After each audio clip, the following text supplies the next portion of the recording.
Everybody's talking about the loot and the NPC scaling, but why don't we step back for a second and focus on the real issue with the Division? Why are my sunglasses not casting any shadows on my face? I swear to God, man, this global illumination. No, but in all seriousness, most of you have probably seen a video that Skillup pushed out about his opinion on the loot and the difficulty scaling of the Division on the PTS. Now, I watched that video, I thought about it for a little bit, but at the end of the day, I think I just have to disagree with most of what he said.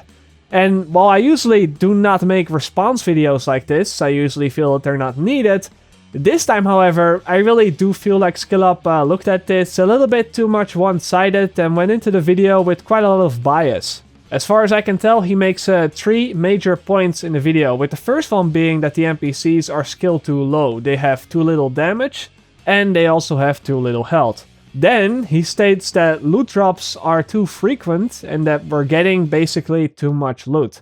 And then the last thing that he mentions is that as a result of both of those things, there is no reason to run with the Holy Trinity setup. There's no reason to use skills, and there is no reason to play in groups at all. Now, he draws this conclusion because he is able to easily solo challenge mode underground runs, and he can complete those in about 10 minutes per run, and also ends up with about 10 looted items at the end of the run. Now, it's important to note these are not 10 gear set items, these are just 10 items. They are both gear set and gold ones. To do this run, however, he used a build that he got from making a new character on the PTS. Now, for those that don't know, if you make a character on the PTS, you get a whole inventory full with sealed caches that you can then open and get random gear sets out of. That's what he did. He got a couple items, and he used those items to put together his build. Now, this is where I think the major issue comes from, and where a lot of his bias part comes into play. The build that he is using for his underground runs is a 4-piece Predator's Mark with a 2-piece Nomad. That gives him the extra damage on assault rifles and SMGs, the 50% bleed damage, the 10% reload speed, and the 20% held on kill. It's actually quite a coincidence that I'm currently working on a new gear set tier list. This is of course still a work in progress, but I'm basically testing all the gear sets in solo player environments, in group play environments, inside of the Dark Zone, outside of the Dark Zone, and then assigning all those gear sets to a certain tier. That's what I've been doing all this time, that's why I haven't posted a lot of videos. But from my testing, it seems that Predator's Mark is currently one of the best sets in the game. And the Nomad is also ranked pretty high, partly because at this very moment, Held on Kill has become very strong due to the NPCs dying a lot faster.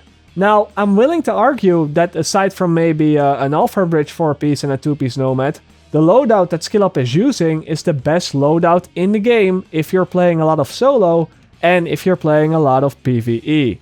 Now surely the loadout that he has, the items that he's using, they aren't fully min-maxed. But it's not like he's running with garbage gear either.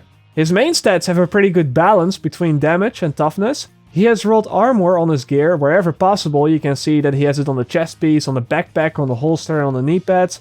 And for those that don't know, armor is probably the best thing to roll on any piece of gear on the PTS. Then he has additional held on kill on his chest piece and probably on his mask and his gloves as well. He has mods with armor and he has mods with skill power, and I can go on. His weapons have talents such as brutal and destructive. Sure, he has some random performance mods and some of his rolls are on the low side, I gotta admit that, but this build, this loadout is very far away from a random trash tier build, and something like this, it should bend over those NPCs like he's doing in the video. Going into the underground with this build and then saying that the content is too easy, that's exactly the same thing as me going into the Dark Zone with 600k toughness and saying that the time to kill is a bit too long. And yes guys, I said 600k toughness, not 700, because we're not talking about a build that is completely min-maxed, but you know what I'm getting at here. Now, Skillup says that the content that he is doing is too easy, right? Here's something funny, because in my opinion, all the content in the patch 1.3, that was super easy as well. But that's only because I had a good build and a good team and went into the content knowing how it works and knowing what I was doing. Dragon's Nest is a very solid example of this. Right now, it's a piece of cake, you know, you can clear the 4 horsemen within 5 minutes if you want to, if you have a good team. But I remember that when I did Dragon's Nest for the very first time, when I didn't have that optimized build yet, and I didn't have the knowledge yet, well, it just didn't go so well. I remember that, and Skillup probably remembers that as well, because I did my first run with Skillup. So, Skillup, you're probably watching this video, you probably remember that our Dragon's Nest run, that didn't really go too well. You even made a video about it, how to beat it on hard mode, because we couldn't beat it on challenge mode, and you even said in your video that it was close to impossible to beat on challenge mode. Challenge mode without it. Hard mode, you might be able to get away with it, but expect to die a fair amount. Challenge mode, I just think it would be impossible. We were trying to run one person who didn't have two-piece final measure, and they were just instantly dying to anything. I mean, I was dying, and I had two-piece final measure and 420k toughness, so absolutely cannot do this on challenge mode. You will get melted on challenge mode if you tried to do this, so that was sort of where we ran into big trouble. However, as we all know by now, with the right setup, and again with the right build, the 4 horsemen literally die in less than 2 or 3 seconds each, and that's on heroic mode, which is one step above challenge mode.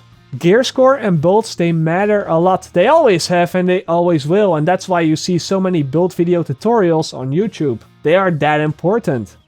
And in your video, you're coming into this from a perspective where you already have a close to finished build. You see what I'm getting at here, right? That is why I disagree with the NPCs being scaled too low. But we'll get to the second point because I'm dragging on. You said that the loot is too plentiful. I say that's probably true for you because that's a direct result of you being able to clear those NPCs so efficiently, again, because of your build. Of course, if you can kill those NPCs very efficiently, you're going to be running through the content a lot quicker and thus you're getting more and more loot. However, to somebody who just entered this bracket, he isn't going to be able to do that. He will probably spend half an hour on a run like that with the chance of dying and losing all that progress. You have to remember that jumping from world tier to world tier is quite harsh as the armor mitigation percentage, that also makes a jump when you switch. On top of that, that player is also not going to be playing challenge mode right away.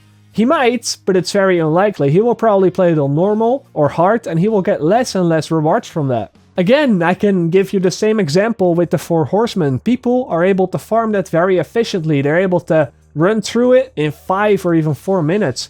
But they're only able to do that because they have that min-max gear, they have that right setup, they know what they're doing. Someone who just comes looking at this incursion for the very first time is probably not even going to be able to complete it, and thus he will not be getting that amount of loot. Your character on the PTS is at the point where all there's left to do is min-maxing. You already have your build, you already have the right main stats and the right attributes. All you're looking for right now is just a few more percentages in the right places and maybe a couple of mods that you can replace with better mods. And as a result of that, you're already able to clear that content very efficiently. And thus, the loot should be plentiful. If loot was still stingy at the point where you are at right now, then I don't think it would be worth the grind and we would end up in a situation where it would be 1.3 all over again. Maybe not that stingy, but you probably know what I'm saying. Now the last point you made, that's actually a very valid point, because there's no longer an incentive to group up, there's no longer an incentive to run with the Holy Trinity setup or anything like that, and you can just be as efficient by yourself. And while I do agree with that there's definitely a lack of role-playing in this game, you can just go with a jack-of-all-trade build and you'll be fine. I think that is an entire other issue in this game besides the loot and the NPC scaling. Let me bring you back to 1.3 again, because a lot of people, they considered that the NPCs from the 1.3 patch, they were tough as nails. And yet, when looking at the 1.3 patch, we still do not see any dedicated tanks or any dedicated healer. I tried it for the Dark Zone, but it's not as efficient in PvE. All that you ever need to clear content is a guy with smart cover, and a guy with pulse, and then a guy with sentry for the bosses. But other than that, everybody is mostly just running with these jack-of-all-trade builds. I truly believe that the difficulty scaling and the loot sits fine where it sits right now. I do agree on the fact that incursions could maybe provide team players with a bigger challenge if they choose to want that. I do agree that there's not much of a challenge for those min-maxers right now, but the rest of the game, honestly, it seems fine. All you have proven me with this video is that you know how to make builds and that you know what works and what doesn't.